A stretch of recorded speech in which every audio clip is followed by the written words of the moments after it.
Hello lovely students and welcome back to English with Lucy. Some English verbs are incredibly confusing. Some of them sound really similar, like the verbs wander and wonder. Some have really similar meanings, like see, watch and look. Or it can be really tricky to choose the right preposition or adverb. Did he fall off, fall over, or fall down? Well, today you are in luck. I have compiled some of the most commonly confused verbs, and we are going to eliminate any doubts you might have. You are going to have some eureka moments. As always, I have created a free PDF to go with this video.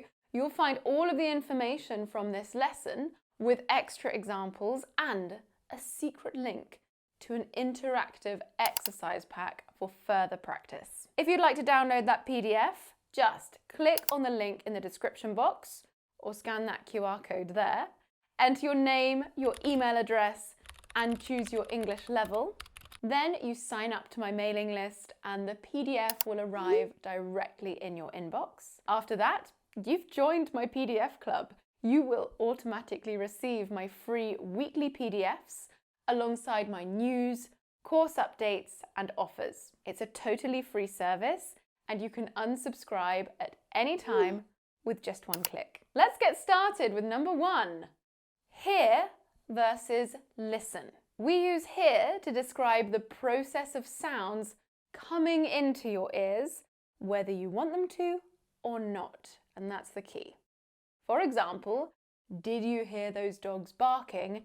The noise kept me up all night. No, I had earplugs in, so I couldn't hear anything. We also use hear with the meaning of to be told something. For example, Emma got the job.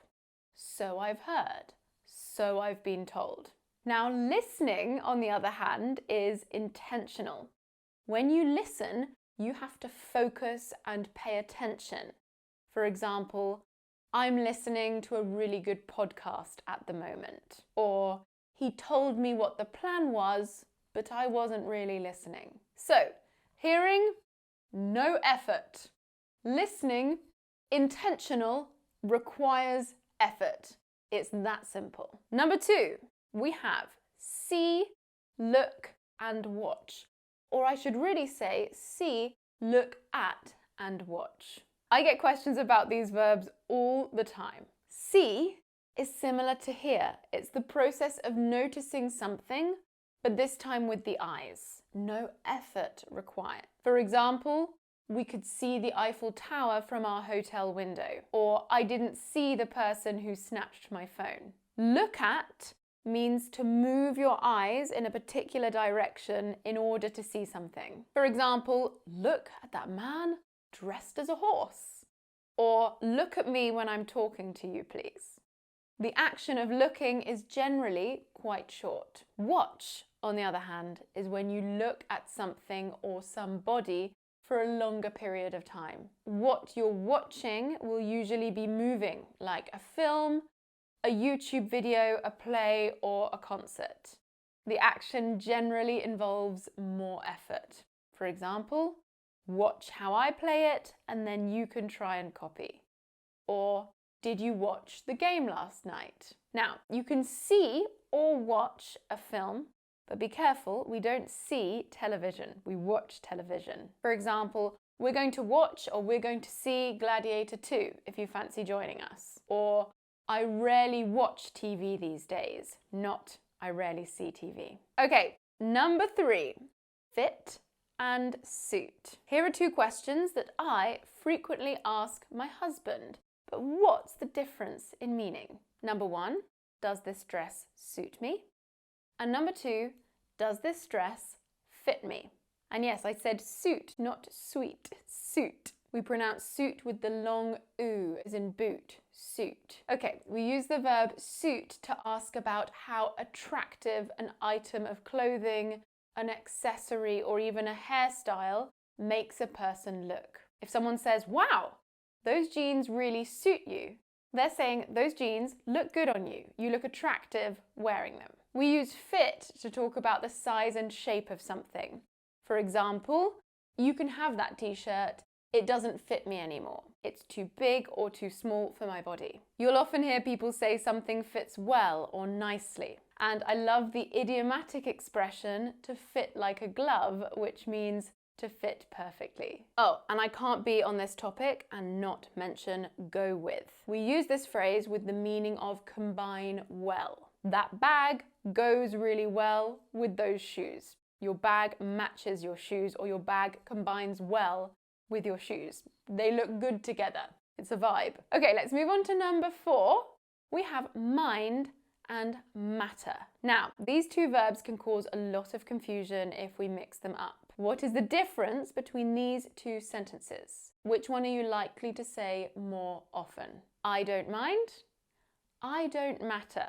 So we usually use mind in questions and negatives. I don't mind means it's not a problem for me. For example, I don't mind doing the washing up. I'm happy to do it. Or we don't mind the noise from the traffic. It doesn't bother us. And in the question form, it can be used to make a polite request. Would you mind taking me to the airport?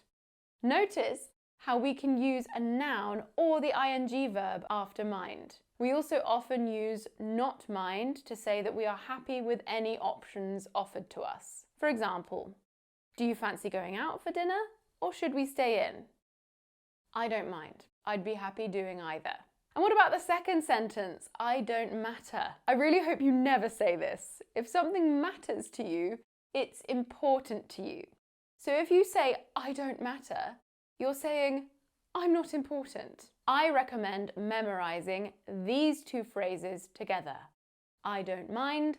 It doesn't matter. We use matter to reassure someone that something isn't important. Oh no, I forgot to buy the milk.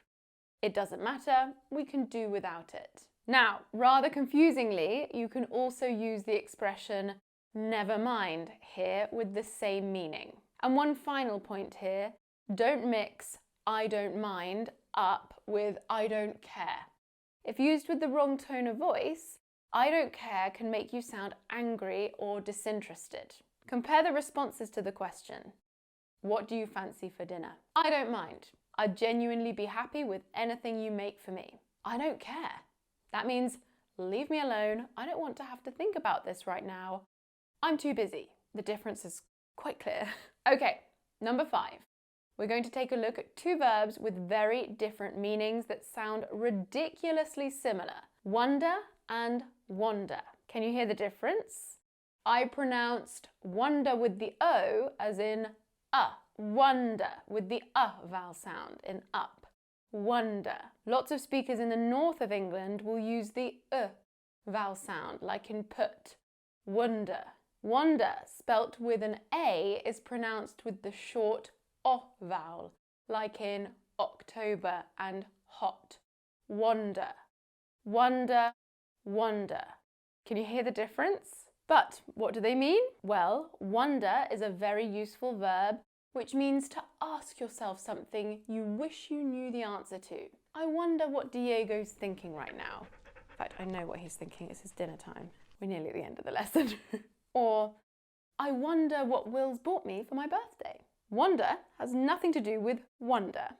Wander means to walk around a place with no set plan or purpose. Like, we wandered around the narrow streets of Venice for hours. Or the very famous line from the William Wordsworth poem, I wandered lonely as a cloud. Let's use them both in a sentence. I wonder where Diego wanders when Will and I are working. Next, we have fall off, fall over, and fall down. I cannot count the number of times that a student has told me they've fallen down their bike or fallen over the stairs. These are incorrect. Let's clear this one up once and for all. We use the verb fall when we suddenly drop from the position we are in towards the ground. We have a fight with gravity and gravity wins. Fall off can have an object, and this object is usually something we've been sitting on. For example, I fell off my bike, a horse, my chair, the roof. Well, I hope not. Fall over is when you suddenly drop to the ground from a standing or upright position, and it doesn't need an object. I fell over and banged my knees. It doesn't need an object, but it can have one. For example, the dog fell over the cliff. Fall down is most commonly used for stairs or steps.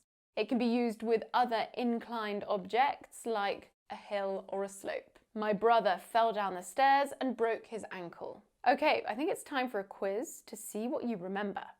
I have 5 sentences for you to complete with the correct verb. Make sure you conjugate the verbs. Make sure you use them in the correct form. Keep track of your score and let me know how you did in the comments. Number 1, my baby's growing so fast, none of her clothes her anymore.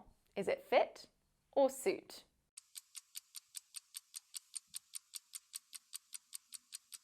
Did you say suit? I hope not, because the correct answer is fit. Her clothes are too small, they are no longer the right size or shape. Number 2, I forgot to pick up your parcel.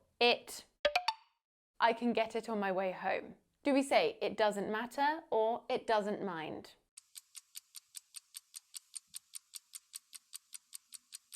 You should say it doesn't matter. Number 3, we spend hours the streets of Seville. I want you to use wonder or wander.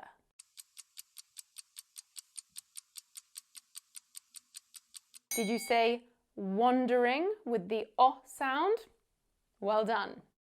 Wonder means to ask yourself a question. Number 4, have you seen that reel of the girl dressed up as a ghost falling the stairs? Is it off, over, or down?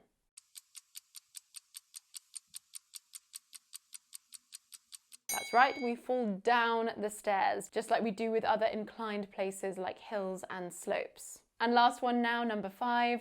Sorry, I couldn't. I had my earphones in. Is it hear or listen to?